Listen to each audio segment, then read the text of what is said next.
So, good morning, Bev. Would you like to introduce yourself? Good morning, Kelly. My name is Bev, and I'm a hypnotherapist and life coach. And I have been a tutor. I am a tutor, and yeah, I've come onto the show to this morning to talk to you. Yeah, so we I'm an met activist. because your sister was a candidate for Party of Women, and we've sort of connected on social media because of that. So, do you want to tell us a little bit about your activism? Because you're Yeah. obviously a little bit involved in that as well. Okay. Well, I was proud, not only of my sister Leslie, who stood as for Party of Women, but for candidates like yourself as well, Kelly. Who dared to be honest and stand up for what is right. To be And honest, I'm really honest. I can't help but being honest. I'm yeah, far too honest yeah. most of the time. Well, So that's uh, it that's fit that's a me good way really to be. That's absolutely that's a fine way to be, particularly in these times where people would rather sort of, well, some people would rather sort of not tell the truth and well. kid people along, particularly young children, Hmm. and which is a big safeguarding Yeah, no-no. And yeah, this in this day and age, it is absolutely imperative that we're honest, yeah. particularly So, with young people. when did you first find out that? When did you realise that it was an issue? Have you always known? Were you always aware? Wasn't always aware it was kind of stealth. It was coming by stealth. I think about 2015, there was an issue about this trans woman going to a woman's jail. But at that time, I was totally naive. So let's I just clarify: a trans woman is a man. is a man. Yeah, a trans woman is a man, indeed. Yes, And because some people that the language does confuse people. it is. It is very confusing, isn't it? The language is Hmm. very confusing. However, at that time, I think I was so naive. I thought, well, they would be safer in a woman's prison because they want to be a woman. And I was all sort of very naive, and so was my sister back then. But very quickly, I mean, if it wasn't for Because it's for focused on that person rather than the actual women. the actual women. And it Yeah. was like, until I was like really toughened up by, someone who was a hardened turf from the start, who said, no, no, no, this cannot happen because you're not thinking of it from the other person, other women's point of view. And this could let the floodgates open for more. We've got to take a line now. And very soon, very quickly, I hardened up to what was going on. And before, because around the same time, I was involved in the housing movement in London in terms of social housing with I don't know if you ever heard of the E15 mums, and then they dropped the mums bit and called themselves the E15 campaign, and then Yes. they, What was that about? they got all pretty well. It was over social housing. Um, Yeah. Young women in this hostel for young people and young mothers were getting thrown out of the hostel, and they didn't have nowhere to live, and they were being offered in Tower. This was in Newham. They were being offered by the mayor of Newham housing outside of the borough, outside, away from their Right. families, Yeah. and in Birmingham and Manchester and places like that. And me and my sister heard of the campaign, and we got instantly involved in it, and managed to thwart a few evictions of people, and managed to occupy what was then over in Newham, this carpenter's estate, which had been empty for a while. Occupied one of those houses there as a protest with the team. So we were involved in that housing campaign, which went on for about 2 years until I think it was Corbyn was elected, and the whole thing just went dissipated into that ether of Corbynism at that time, and afterwards, then quickly followed by lockdown, and the whole thing disappeared. But being involved in it, I mean, as I said, we stopped many people from being evicted as well, and we highlighted the issue of the lack of homes for young people. And yeah, Yeah. it was a good I, campaign. I imagine that, like, I mean, housing is an issue across the country, but I suspect that it's particularly worse in London. It is particularly worse, and I suppose the best part of that was seeing the amount of young people that was involved in that campaign back then, and fighting for their rights and standing up. It was truly a pleasure to be involved in it. My Like, background is a because trade union background, and I was a socialist at one time, and you know, You've recovered now. I'm neither of any now. No, I think everything's got just a bit too extreme, hasn't it?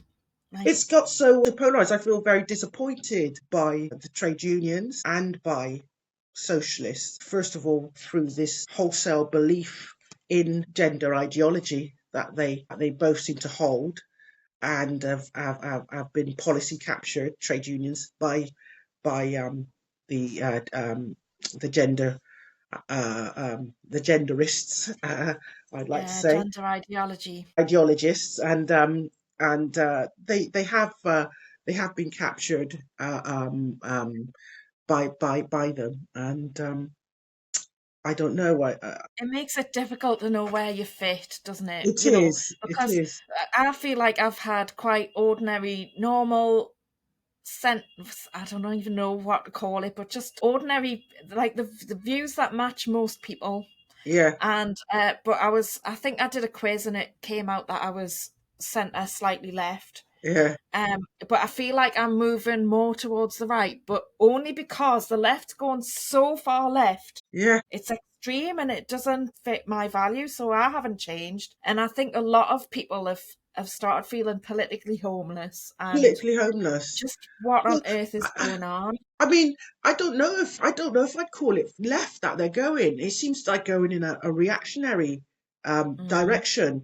You know, not only on this issue of gender ideology, you know, but very opportunist. I find them in this day critical and race age. theory and all of that. Yeah, I mean, when the whole Black Lives Matter thing came up, they were like, "Oh yeah, Black Lives Matter," and I was thinking, why are you following something that has not been really established? What I mean, to me, even the term Black Lives Matter, it's a very I don't know how to describe it, but it's like, of course, my life matters. I know my life matters. To me, it's like a very Uh, reactionary slogan. but nobody's going to disagree that Black Lives Matter. But I think for me, I had a reaction to it like, what's going on? Nobody's allowed to go and do a protest apart from Black Lives Matter. Nobody's allowed to do anything, but they are, and we're not. What's that about? And when people said, well, all lives matter, they would get called racist. And I'm Ex- like, yeah, but race, like, to not be racist when I was growing up, it just meant that you didn't see the color of someone's skin, well, and that is how that's where my values sit. I treat people based on how they behave towards me, and do you know what I mean? yeah, I I try and treat understand where you're people with coming from. respect, no Yeah, matter what color they are. yeah. Whereas now you have to be anti-racist and actually, sorry, I'm having a bit of a rant here. I feel as if it's gone so far the other way that it's actually becoming there's racism against white people. And Well, that's a really I mean, controversial thing to say. it is a controversial thing to say in the sense that I think it is against certain white people because there is like Mm. this thing about It's a Karens. class I thing, think isn't it? that never Yeah. sat well with me because like And gamins as I well. you know, yeah, it was that to me seemed like it was just another sort of division to put in there. I mean, I've gone through the whole intersectionality kind of politics of it all. I just think It's a though race to the bottom, it's isn't it? like working class lives matter. Yeah. Yeah. That's my motto now. And it's like I think a lot of the people who get into it and into this whole thing around what was it called, cultural appropriation and whatnot. I'll tell you a funny story actually. One of my in one of my activism roles, I suppose, when I was protesting outside Holloway Prison. Well, I protested the visitors part of Holloway Prison, which was occupied in I've forgotten which year it was. It might have been 2018 or something like that. We So was that occupied it. against the trans woman, the man in a women's prison, No, or no. was What it it was, somebody Holloway else? Prison was closing down because, Right. but that was the last place where a young woman, the name escapes me right now, but she was she died in Holloway Prison, and I don't know why her name escapes me, but she was in the Maudsley Hospital, and she was, I think she got into an altercation with what quite possibly might have been a trans woman, and she was she got into a fight. She was taken to Holloway Prison, and she died in Holloway Prison. Um, and we had a protest there, and then about a year later, we went and occupied Holloway Road Prison Visitor Centre, and for about a week it was occupied just to show the issue regarding housing and the lack of housing, because they were going Right, okay. to pound it down and build up all housing around it. Anyway, whilst it was in occupation, all right, me and my sister, we'd go there every day to give food or help out and whatnot. And one night when we went there, on the door was this sign saying no white women with dreadlocks allowed in. And I said, Letty, wait, here, look at this sign over here. No white woman allowed in here with dreadlocks. And what happened then was that I said, this is a laugh, isn't it? And we were just laughing about it because we thought this got to be a joke. Anyway, I went inside and they were having a meeting, and at that time it was meetings where, if you wanted to speak you had to go like that, and I don't know if you remember, it was a bit woke before woke really kicked in. And Yeah, so yeah, yeah. we were at the meeting, and I put my hand up like this and said, I saw a sign on the door which said no white women with dreadlocks, right? And then this sort of quite black middle class academic girl came in and said, "Of course, I mean, we can't have women with, that's a cultural appropriation And I was thinking, cultural appropriation of hair. I mean, hair is hair, and if you I know, like, grow hair for long enough, it will me, grow into we've dreadlocks." yeah, so I don't see that sort of thing anymore. But I used to, and I just used to think, that's nice. They're admiring that culture. But That's all I thought. But now it's a terribly racist thing to do. well, the thing is, it's not. When you think of it, hair is hair, and even if you look at Boudica, her hair was dreadlocks Was naturally, it? quite naturally, because Yeah, who invented the comb? I mean, yeah, we don't know. But the point is, I would say it's called cultural appropriation at a very stretch, because it's hair. If you leave hair long enough, it will form into dreadlocks. Any hair. So, but anyway, that was one story. I don't know how I got onto that, but I just thought it just shows up about this whole attitudes around cultural appropriation, and like you know uh it's reactive politics. I find that yeah, is in an age where people are looking to cancel anybody for anything. So yeah. this Do is you more. know all it's done since the lockdowns? That's when I kind of went, "Oh, what's going on?" And that's when I started listening to people who'd been cancelled because they started calling me names for asking questions. Do you know what I mean? They were Yeah. calling people like me anti-vaxxer, lockdown denier, stuff uh, like that. And I was like, eh? But I'm just asking questions. I'm not sure that what you're saying's yeah, right. So exactly. I'm asking questions and you're calling me names. Right, who else have you called names? I'm going to start listening to Mm, them because they've obviously got mm, something useful to say. yeah, And yeah. so it's had the absolute opposite effect of what they intended. They've gone too far. Mm. And now people are starting to listen to those voices that they've been shutting down for years. Yes, this is it. This is it, So it's about, I think keeping that line, you got to keep that line in terms of not being cowed down and really Mm, standing up because against mhm. this, Yeah.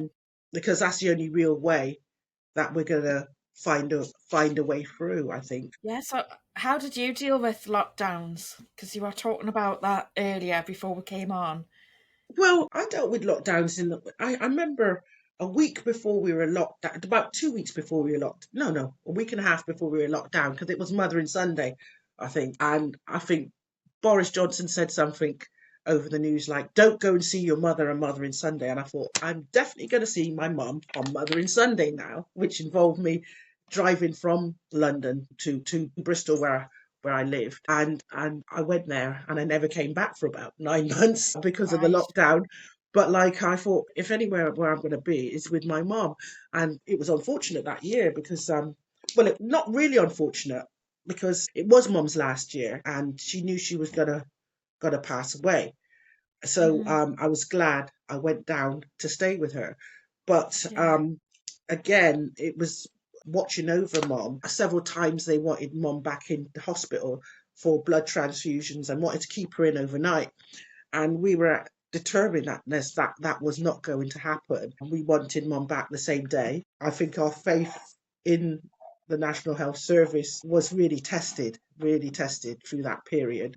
And this whole issue over do not resuscitate orders as well came up. And during lockdown itself, my mum's sister, who also lived in Bristol, passed away.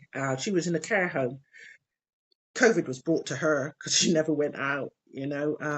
and before they locked down, before they locked us all down, they if people remember, they locked down the care homes about a Yeah. month before, at least a Yeah. month It did. before. You couldn't go and see your Mhm. relatives in the care homes, and my and my auntie died there. My mum was obviously really upset about it, but uh, we went through that, and in some ways, I, I know it sounds funny, but lockdown was in some ways a blessing because I never had so much time with my mum. Yeah. And I it was think lots of people found that, yeah, which is why a lot of people accepted it as well.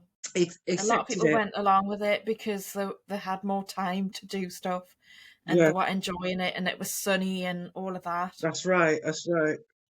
But I knew, like, I've always worked with vulnerable people, and I know how much loneliness Yeah, affects your health. yeah, And the fact that they were locking down gyms but not McDonald's, yeah. like, how can that be about They your were locking health? down gyms, and also they were encouraging people just to spy on people, touchy curtains, and Hmm. if people went to go and visit their parents and stuff like that, that people would be spying on where they are. And I was thinking, how could it be so hard to sort of just leave food at your parents' door, and and just go away saying, we can't be in touch because you might be infected by me or me by you, and it's like Hmm. I, And it's I was invisible, and there's yeah. no symptoms. Exactly, What? exactly. And the thing is that I think at the end, towards Mum's end of her life, they were trying to put COVID on my mum, and we had a waking nights care assistant come, and she was trying to diagnose my mum with COVID, and I was thinking, well, it's not your place really to diagnose No, anyone, and absolutely not. but she ended up making us all, because myself and my sister, everyone having to sort of isolate as well. And this wasn't, mum, this was mum's last week, and you know she She did. needed her family. Yeah, she did need her family. But what I got to say is that the care she got from one of the care agencies was absolutely second to none. I mean, you're Hmm. talking about women here who know how to care for people because they've cared for their family, and we're always appreciative of the local services, and they were great, absolutely Yeah. fantastic. The woman, The carers do an amazing job and they don't get as much recognition they don't as get someone who recognition works and for the pay. NHS. Exactly, exactly. Yeah, Hmm. and they don't get the pay, but like they do a fantastic job. So Hmm. I can't complain that wise. But as I said, Hmm. lockdown, the thing for me with lockdown was how these like key messages were sent to people, stay It was, indoors, yeah, do this, don't do that, it was don't. always three, Yeah, and it was repeated, and that was repeatedly. what, when I did the podcast with Lisa Morgan, that's what she was talking about, the power of three, the repetition and the enthusiasm when you do it as well. Yeah, And yeah, that's hypnotism and the NLP being that's used totally, against in the propaganda and all of that used against it was like warfare against their own citizens. totally, It's totally. horrendous. It You was know. awful. And I think that shows like the how hypnotherapy can be, well, hypnosis can be manipulated for the wrong and not for the right, which Yeah. is a very potent tool, but in the wrong hands it could be very dangerous. But in the right hands, with people who care is absolutely something else. So what made you go into hypnotherapy?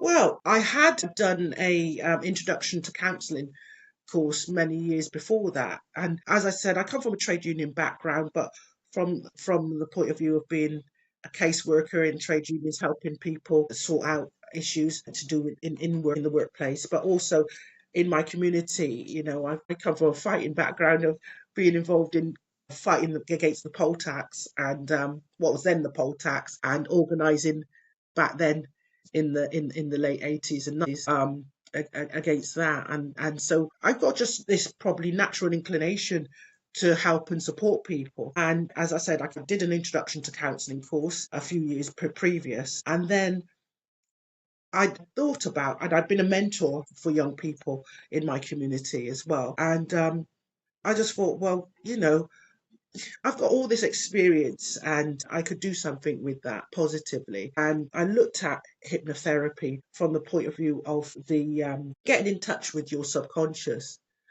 is something, and it's like paying attention to your intuition, isn't it? Yeah, Your internal thoughts could guide you and yeah, could because they're not controlled by outside forces or whatnot. They yeah. I can think they it's can something they that's can guide you evolved. in a It's positive it's like way. through evolution, it's helped us to survive. And Mm, yet, growing up, I think we've been encouraged to not listen to our intuition, not listen to our gut. Forget yeah, about that. Look for evidence because that's more. You're going to get more from that. But actually, your yeah. intuition is very powerful. It's Very evolved and powerful. it's there to help you. It's there to And you help should you. listen to it. Do you know, it comes from like, when as you live, you absorb all this information that you haven't got time to process. Yeah. Is it And well, that's what your intuition is. this is it. This is it. And when you look back as well and you look at influences in your life, you're talking about whether it's your mum, like my mum as well. She's always someone who would tell you what you needed to hear rather than what you'd like to hear. And Yeah, a lot of the things, it's like sometimes I wouldn't need to speak for my mum to know. Is it this? And she'd just get it right straight away. And what's on your mind? Is it this? And we are talking about helping people to help themselves in a lot of ways with the yeah, definitely. hypnotherapy, because they have got the answers. It's just Yeah. you're there just to guide them to And where they that's want the to be. basis of counselling as well. Yeah, It, you're not it's fixing it anyone. starts You're with the just premise that the person knows yeah, how to heal themselves, and you're just there to support them to get in touch with that. And that's I right. think I think some people see like counsellors and hypnotherapists as having the answers, but Yeah, it's the person, isn't it? They this have is the it. answers, This is and we're it. just there to support them to access them. Yeah, yeah. But you're right there, and I've not looked back since getting into this, because it's enabled me to help a lot more people. Yeah. Often people say to Yeah, me, "You're a counsellor." Oh, I'd be a good counsellor because I'm good at giving advice. And I'm like, it's not about that's that. not what counselling is. It's not that. It's No. guided to where they know where the answers are, because I Huh? mean they're the ones who got to walk that walk. And Hmm. yeah, it's certainly helped me in my life, and I know it's helping others. So, but I think it's good that we've talked about this, the way it could be manipulated and used Well, it for has not so been good. all that propaganda in society, and it's still going on. And I remember I did some training a few years ago. It was after the lockdowns and everything, Mm, and this trainer was going on about how mm. it was in other parts of the world, and I was going, yeah, but you've like, and I was talking about the propaganda that's coming at us. Yeah, I yeah, think yeah, you need to watch for the propaganda. Oh yes, they are very brainwashed, aren't they? And yeah. it's like you, You but you know didn't get it. You just didn't get exactly. it. It was just like Yeah, shut us down, over not his head. listening. You know, this is it. This is it. And even just, and I think because it was this is something that's, I think, not really been overstated. It hasn't been overstated at all. It was the amount of like refusal to comply to vaccine mandates. I mean, I took part in demonstrations where I'm talking about huge demonstrations, Yeah, protests yeah. I was at the against the same lockdown. ones. You know, and I went. I went to 4 protests for lockdowns. Yeah, yeah, Yeah, I in mean, London, yeah, yeah, and I went to other ones in Newcastle and stuff as well. Yeah, yeah, I yeah, was really involved. Yeah, the sheer amount of people, yeah, it was just like, I don't go. Before that, I'd never really been to London very much. yeah. It's quite a long way, It and is, isn't unless you've it? got a reason, it Yeah, is for yeah, me. yeah, But when that happened, I was like, I've got to go and yeah. make my voice heard because there's no other way to do it. That's right. There's no other way to do it. And you were joined by there was literally, I mean, I've never been amongst so many people. I know, I couldn't believe it. I mean, I was in Bristol most of lockdown. So when I came back down to London where I live and I went on these demonstrations, I was thinking, these have been going on. And people say, because you never saw it on the TV, did we? Never got that on the Well, no need to TV. call us names, Yeah, but that's the thing. It's hard to know how many people there were there because it wasn't reported on. yeah, But so I'm sure that the first one that I went on, I think, was May 2021, mm, and we walked and walked and walked and walked for miles. I didn't yeah, even know where I was, and I missed my train. That's yeah. that's how much I walked. Missed my train home. I think someone had said that it was like 6 miles of people, and there was like maybe 20 or 40 people deep. Yeah, The whole street was just full of people, and it went on for 6 miles. yeah, I mean, yeah. that's a hell of a It's, lot of people. that's a lot of people, and no matter how healthcare workers on the ones where it was anti, against the mandates was even more. I mean, could you believe it? What's been gotten away with in this period? No, First of the all, paying the people eighty cornerstone percent of the their wage. cornerstone of healthcare Yeah, is the right to refuse treatment. exactly. Yeah, Yeah, they did try. Like, I run a care business, and they yeah. tried to force it on us. It was horrific. I bet it was. I bet it was. I mean, It was so stressful because it was against my values. yeah, yeah, yeah. Against everyone's better judgment. We're being told this is Yeah, what we have, this is what we yeah. need to do now, and it's when it's wrong, you know. But sorry, I interrupted you there. No, You were no, going to you say didn't about the interrupt me. 80%. No, no. What it was People paid to stay at yeah, I home. mean this whole con over furlough as well. I mean, most people like me were getting 80% of what was already a bad wage in the beginning, you know. It was really awful the way that was done. I was working in a school at that time, and we had this horrendous sort of, when you look back on it, it's quite laughable, these bubbles that, kids Yeah. went into, oh, don't step in that bubble.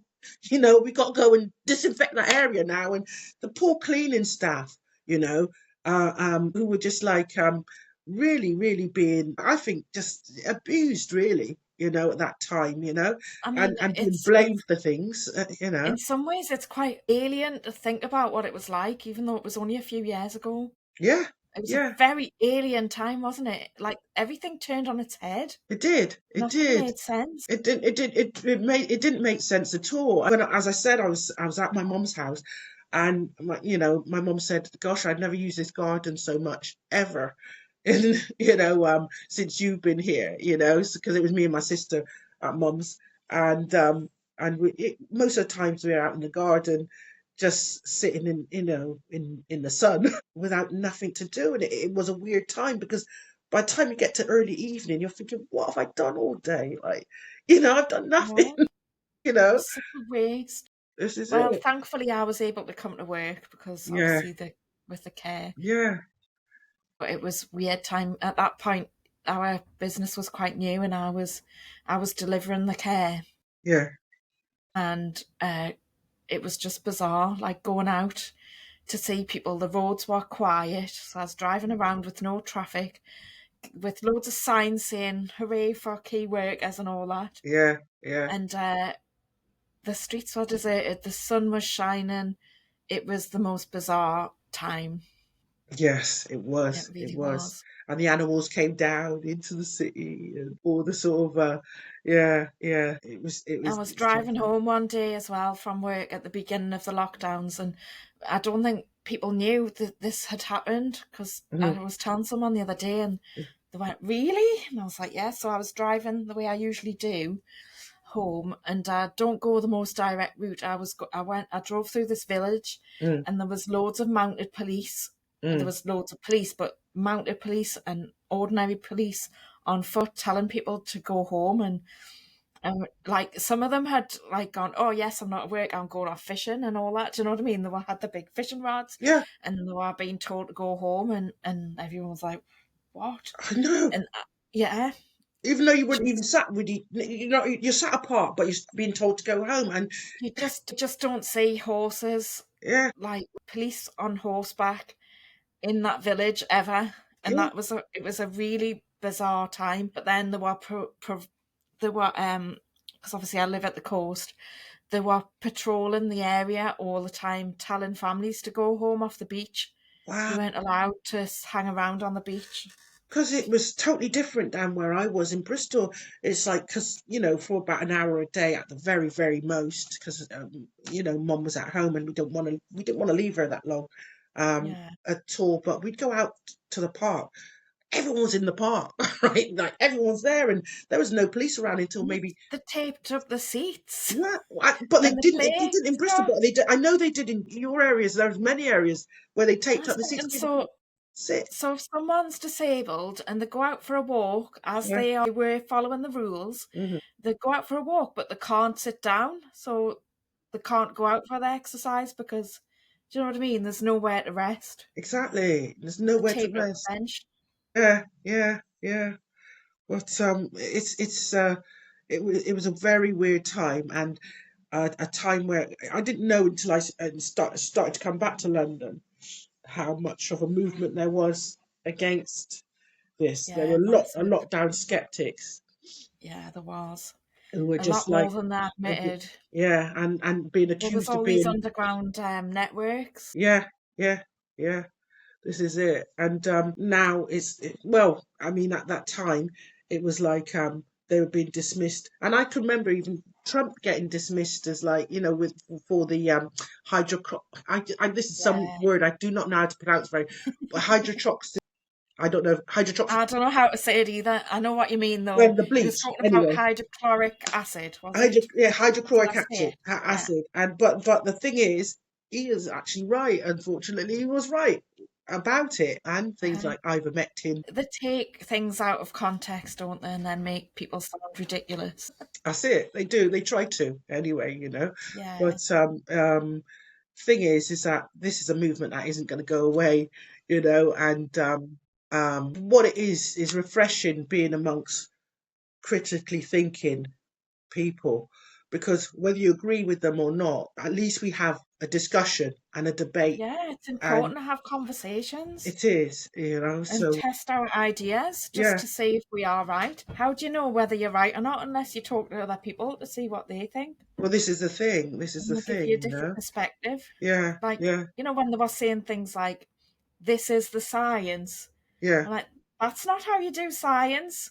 When I was at school, we used to write a hypothesis and then try and find test to see if it was true. Like we yeah, try yeah, and disprove it. yeah. That's science. Exactly, exactly, you know. So yeah, yeah, yeah. It is. So yeah, I think it taught me a lot of patience actually being in lockdown, because you had to be extremely patient, you know, and you know, not want to rush anything. It calmed me right down actually, lockdown. Yeah, So I mean, I'm not saying it was a good thing. I'm not saying it's a good thing that, you know, we were all locked up and whatnot, you know, but there were some benefits to spending quality time, particularly with a loved one who didn't have a lot of time left anyway, you know. So it was about quality of life, and I got to say that, yeah, you know, we managed to get that for our mother, you know. So yeah. it's good.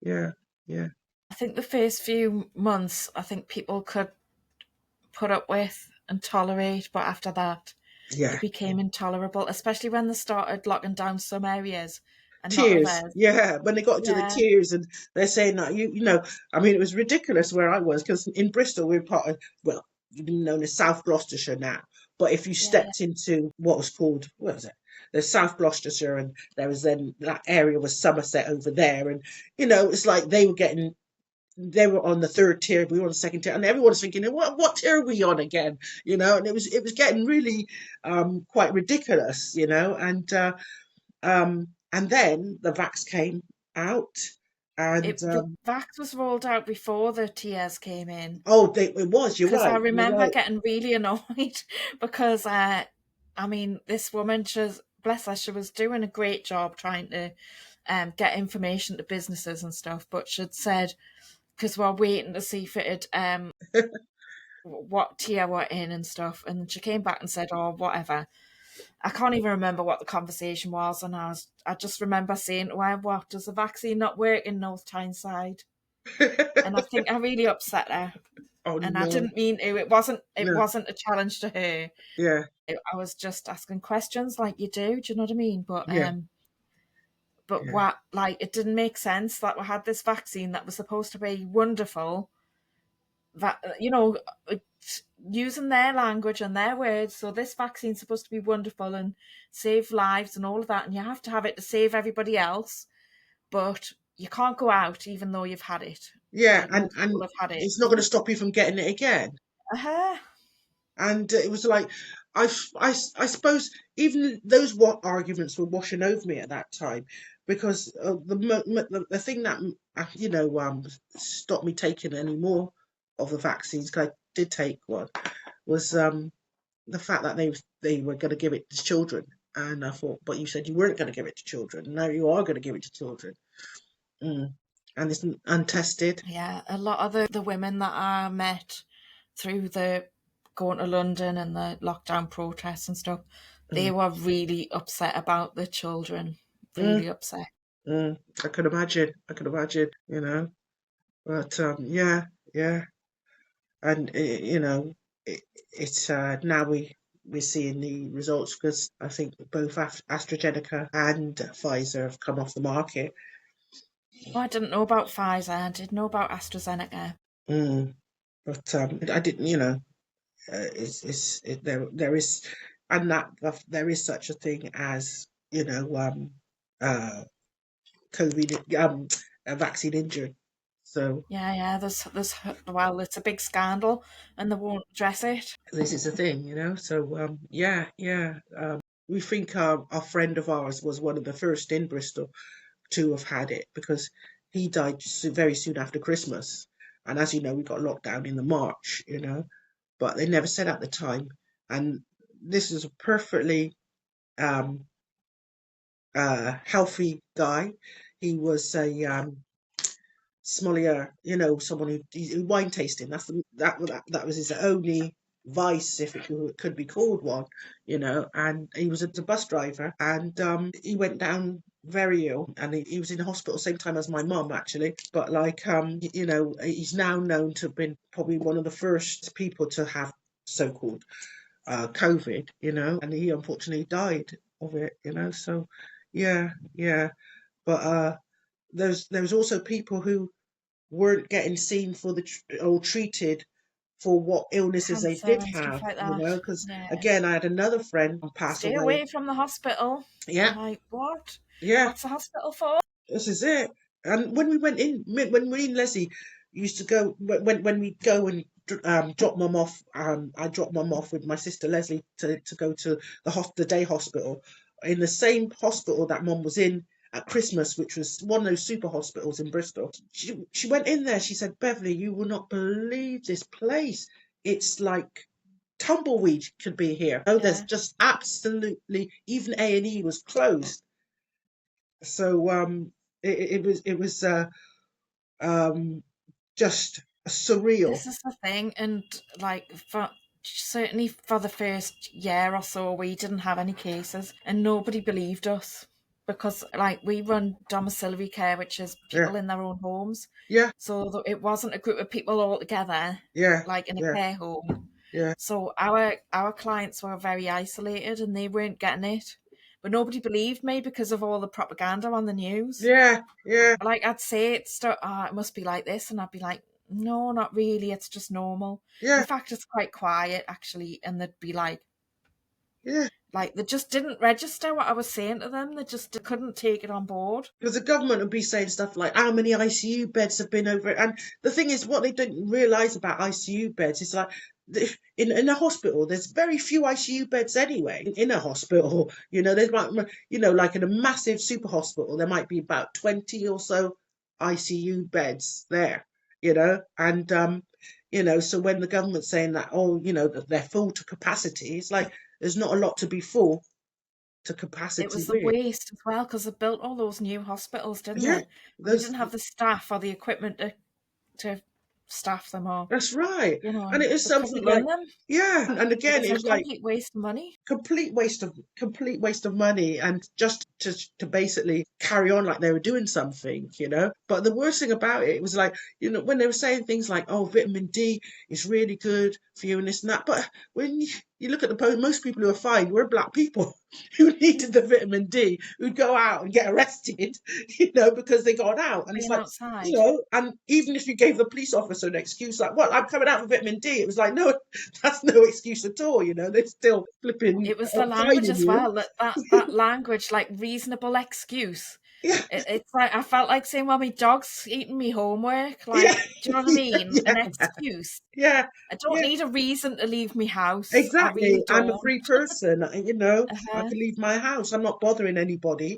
So yeah, but People were so scared, though, weren't they? And I think a lot of mm, people are frightened not frightened, but they just don't want to talk about it now. They want to forget that it happened.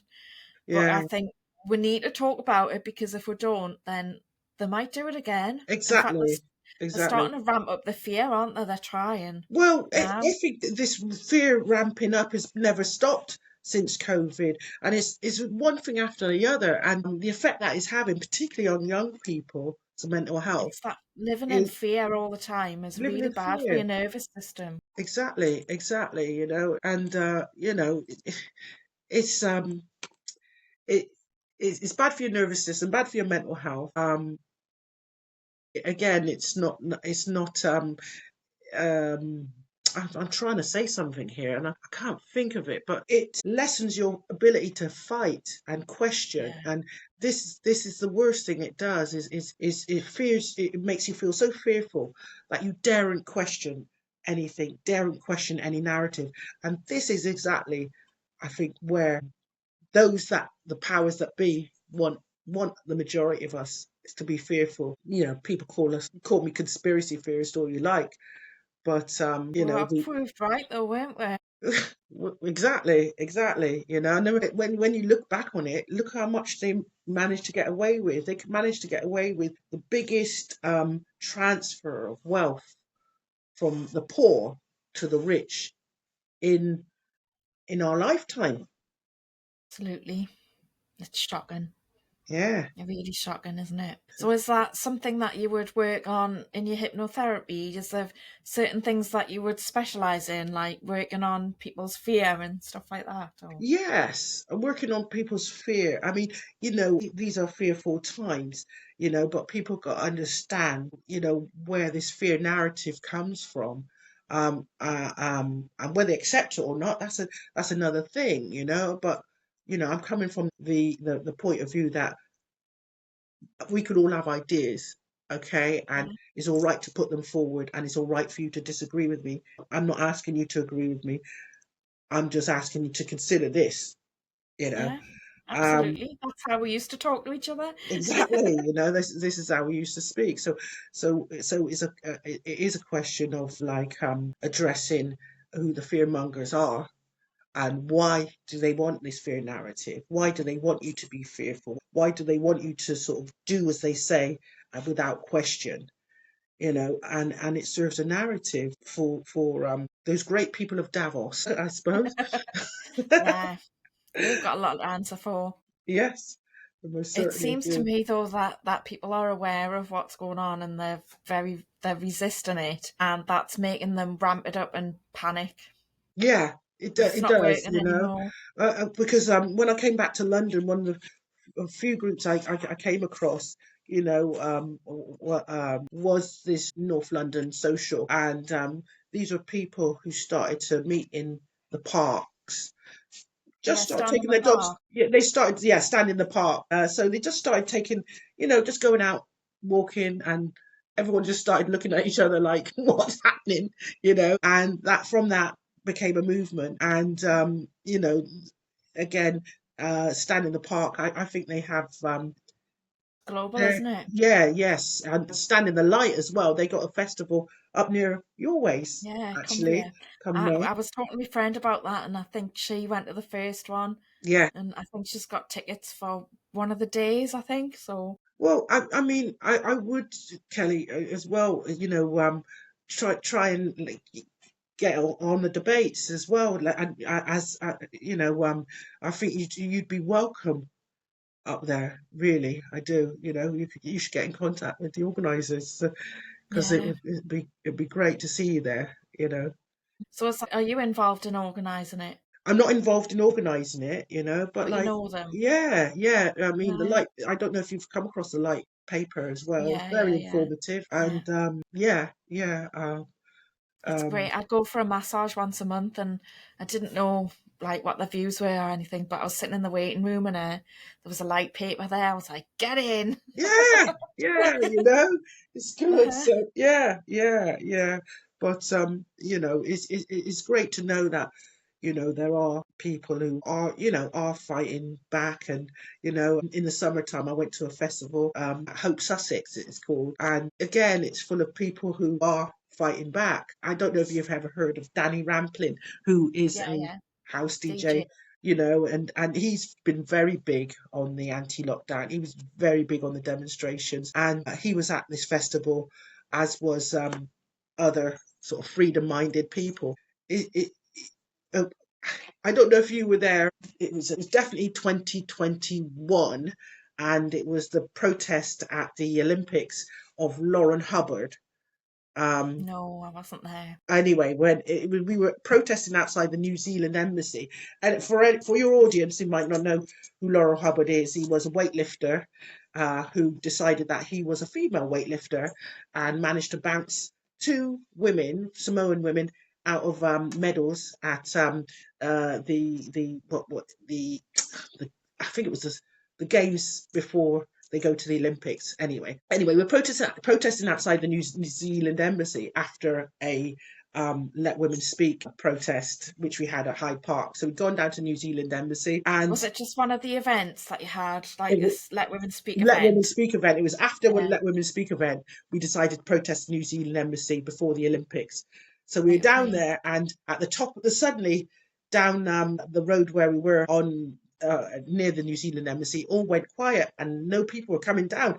And then the police came down and said, "You better go because we got this crowd coming down to protest against their rights to party." And they might not like what you're doing. And we all said, "No, we're staying here. We're staying here." We all linked arms. And then someone said, "Oh, but we got to stand 2 meters apart because it was lockdown, still lockdown then." And so, but we still said, "No, we're standing our ground. We're staying here. We've got a right to protest this." And as it happens, the march came down the road, and they all started cheering us, saying, "This is brilliant. This is fantastic. It's going too far. That's a man and a woman's sport." And it was absolutely fantastic. The response we got from that crowd, and it was the same crowd, who were protesting, that were at Hope Sussex. And as I said, it was just a lovely weekend in the countryside, um, with a party crowd who, also freedom lovers. So Yeah. we had a great time there. We will never forget that Laurel Hubbard demonstration. It was just such a laugh. It was Yeah, funny. so I think that's one of the real benefits of all of these movements. You meet Yeah, so many interesting people you and you do. connect just Yeah, because you've got the same kind of mindset as other women, yeah, and like you can just talk to them yeah, because they're welcoming, yeah. because you know what I mean? It was fantastic. And again, you know over this issue, I've met some fantastic women. I mean, including yourself, obviously, Kelly. Yeah. But like, Hmm. just meeting women who, who've had to really stand strong, meeting women who've lost their jobs through this nonsense that's going on. Been This is been the thing. cancelled. I've met so many wonderful women. I've Yeah. got so many new friends because of it. Yeah, so I mean, people who just, you could get on with and reason with, and if you don't agree with something, it's not a big deal. So you don't agree with it. No. That's it. Mhm. So yeah, fantastic that way. So that's good. And yeah, I remember the name of that woman who I told you about who died at Holloway Prison. Sarah Reed, her name was. Rest her soul. I'll look it up. I don't think I've heard of that. Yeah, I'll look it yeah, up though and yeah, see what I yeah. can find out. This is it. Yeah. So, Bev, it's been lovely speaking to you. Oh, If it's been great speaking to you. You tell me an if hour's the gone viewers by want to quickly. find you, Yeah, sorry, yeah. sorry, Well, if the viewers want to find you, where should they go to look for you? if they want to find me, I mean, I'm on Facebook. Have you got websites and stuff like that for that yet? Okay. Well, if you send me the link once it's live, then I'll put it in the show notes in the description. Are you on Twitter as well or sorry, X? I think lots of women don't like to be on Twitter because of it has been quite toxic in the past. But I'm finding that it's not as bad as it used to be. It's a lot more there's a lot more harmony on there. Yeah. I mean it has its moments. Well, it's yeah, lovely to talk to you.